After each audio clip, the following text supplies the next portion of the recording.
నీవు నడవలసిన త్రోవను నిన్ను నడిపించుదును. యెషయా 48:17.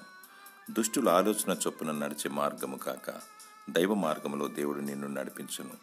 నేనే మార్గము, సత్యము, జీవమునే ఉన్నానని దేవుడు సెలవిస్తున్నాడు. ఆయన మార్గము ఇరుకు మార్గము, కష్టతరముగా ఉంటుంది, కానీ అది జీవ మార్గము. ప్రభువైన యేసుక్రీస్తు జీవాధిపతి.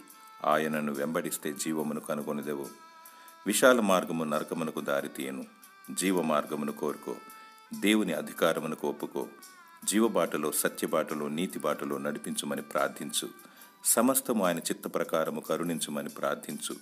దేవుడు నీ మొరని వింటాడు, తన వాగ్దానమును నెరవేరుస్తాడు. అంతం వరకు ఓపికతో సాగిపో, నిత్య జీవమును పొందుకునేదవు. దేవుడు నీకు తోడుగా ఉండి నిన్ను నిత్యము నడిపించునుగాక. ఆమేన్.